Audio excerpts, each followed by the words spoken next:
5 ऐसी चीजें जिससे आपका दिन और कोशिश करें तो आपकी जिंदगी भी संवर सकती है। सबसे पहला, अगर आपको अपना मिजाज यानी कि मूड को ठीक करना है तो उसका सबसे अच्छा उपाय है एक्सरसाइज। दूसरा, अगर आपको अपना डिसीजन पावर और कंफ्यूजन का लेवल ठीक करना है तो उसका सबसे अच्छा उपाय है मेडिटेशन।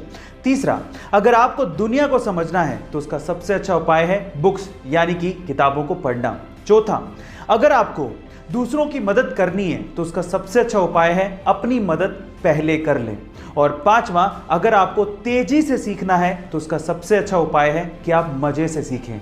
गाइस, आपको ये पांचों सुझाव कैसे लगे कमेंट सेक्शन में जरूर लिखिएगा और ऐसे अमेजिंग वीडियोस के लिए शेयर, सब्सक्राइब एंड लाइक। मिलता है अगली वीडियो में। कि चालाक होने में और बुद्धिमान होने में काफी फर्क होता है। तरबूज वाले अंकल ने वाकई में बिजनेस करने का एक तरीका समझा दिया है। कैसे, मैं आपको बताता हूं। एक्चुअली अगर आप वाकई में अपने बिजनेस में सक्सेसफुल होना चाहते हैं,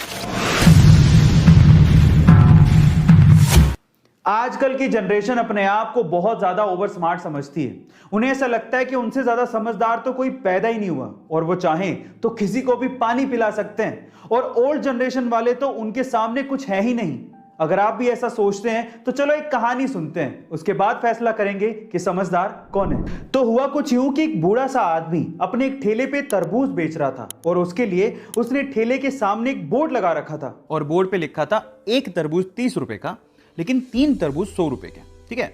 अब वहां से ना एक बंदा जा रहा था, काफी यंग था, अपने आप को स्मार्ट समझता था। वो रुक गया, उसने बोर्ड पढ़ा और बोर्ड पढ़ने के बाद अंदर ही अंदर हंसने लगा और सोचने लगा कि चलो आज अंकल के मजे ले लेते हैं।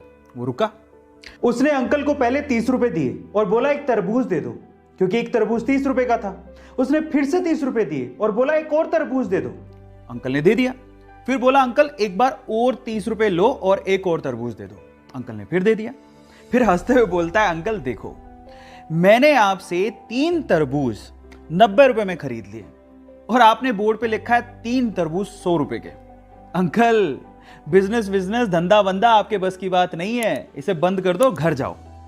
अब अंकल ने ना जो उसके बाद जवाब दिया वो बहुत मजेदार है, मुझे बड़ा मजा आया सुन के। अंकल मंद मंद मुस्कुराते हुए बोला, बेटा आजकल के बच्चे बड़े स्मार्ट हैं। वो चाहें तो एक तरबूज खरीदने आए थे, वो एक तरबूज खरीद के निकल सकते हैं या फिर सीधे भी निकल सकते हैं, लेकिन मुझे बिजनेस सिखाने के लिए और मुझे अनपढ़ साबित करने के लिए वो मुझसे 3 तरबूज खरीदते हैं। तरबूज वाले अंकल ने वाकई में बिजनेस करने का एक तरीका समझा दिया है। कैसे, मैं आपको बताता हूं। एक्चुअली अगर आप वाकई में अपने बिजनेस में सक्सेसफुल होना चाहते हैं और अगर आप ये चाहते हैं कि आपके कस्टमर आपसे लॉयल रहें, आपकी शॉप पर बार बार आते रहें और कहीं ना जाएं, तो एक चीज आप अपने दिमाग में डाल लीजिए।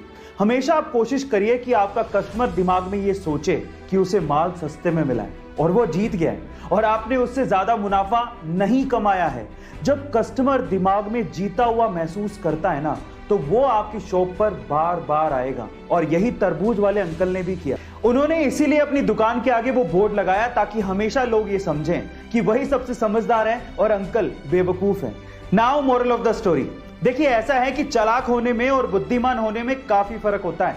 चालाक इंसान को ये अहंकार हो सकता है कि वो बुद्धिमान है, लेकिन एक्चुअली वो बुद्धिमान होता नहीं है, क्योंकि वही अहंकार उसकी बुद्धि को भ्रष्ट कर देता है। एक बात याद रखिएगा, भले आज आप लोग न्यू जनरेशन में आते हो, लेकिन एक दिन आप भी ओल्ड जनरेशन हो जाओगे और नई जनरेशन आएगी। इसलिए be careful about your smartness. क्या आप लोग भूत प्रेत की बातों को मानते हैं? देखिए गाइस, विज्ञान में विश्वास रखने वाले अधिकतर लोग भूत प्रेत की बातों को नहीं मानते, लेकिन मैं आपकी जानकारी के लिए आपको बता दूं कि साइंटिस्ट कम्युनिटी के सबसे बड़े साइंटिस्ट एल्बर्ट आइंस्टाइन भूत प्रेत की बातों को मानते थे, भूत के होने पर विश्वास रखते थे और इसके पीछे वो एक साइंटिफिक तर्क भी देते थे। वो क्या था, मैं आपको बताता हूं। देखिए, एल्बर्ट आइंस्टाइन का ये कहना था कि भूत प्रेत हो सकते हैं क्योंकि ब्रह्मांड में एनर्जी कांस्टेंट है और उसे कभी नष्ट नहीं किया जा सकता। इसका मतलब जब इंसान मरता है तो उसकी एनर्जी कभी नहीं मरती, तो इससे भूतों का निर्माण हो सकता है। गाइस, क्या आप लोग इससे सहमत है? कमेंट सेक्शन में जरूर लिखिएगा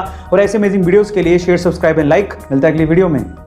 21वीं सदी का इंसान तरक्की तो बहुत कर रहा है, लेकिन उसकी मोरल वैल्यूज घटते जा रही हैं। मान लीजिए कि अगर ऐसे ही किसी का सामान कहीं पे छूट जाए या फिर किसी दुकान पर दुकानदार का ध्यान थोड़ा सा भी भटक जाए ना, तो लोगों का ईमान डोल जाता है और बहुत से केसेस में तो चोरियां भी हो जाती हैं। लेकिन मिजोरम में ऐसा नहीं है। मिजोरम में आपको बहुत सी ऐसी दुकानें मिल जाएंगी जहां पर दुकानदार होते ही नहीं है।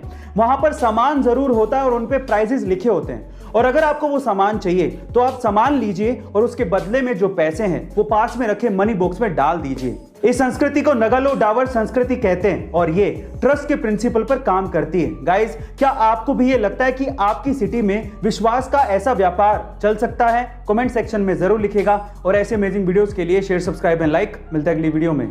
हम लोग भावात्मक तरीके से कई बार इंग्लिश को गलत बोलते हैं। कैसे? मैं आपको एग्जांपल के साथ बताता हूं। जैसे कि अगर किसी की शादी की सालगिरह है तो उसे मैरिज एनिवर्सरी नहीं कहते, उसे वेडिंग एनिवर्सरी कहते हैं। इसी तरह से अगर आप किसी चीज को फिर से इस्तेमाल कर रहे हो तो उसे सेकंड हैंड नहीं कहते, उसे यूज्ड कहते हैं। इसी तरह से अगर कोई मर जाता है तो उसे डाइड नहीं कहते, उसे पास्ड अवे कहते हैं। इसी तरह से अगर कोई गरीब है तो उसे पुअर नहीं कहते, उसे अंडर प्रिविलेज्ड कहते हैं। और फाइनली अगर कोई मोटा है तो उसे फैट नहीं कहते, उसे फुल फिगर्ड कहते हैं। गाइस, आपको इंग्लिश की ये नॉलेज कैसी लगी चैट सेक्शन में जरूर लिखिएगा और ऐसे अमेजिंग वीडियोस के लिए यूट्यूब पे हमारे चैनल को सब्सक्राइब कर लीजिएगा और अगर आप इंस्टाग्राम पे देख रहे हैं तो मुझे फॉलो करना मत भूलिएगा। मिलता है अगली वीडियो में।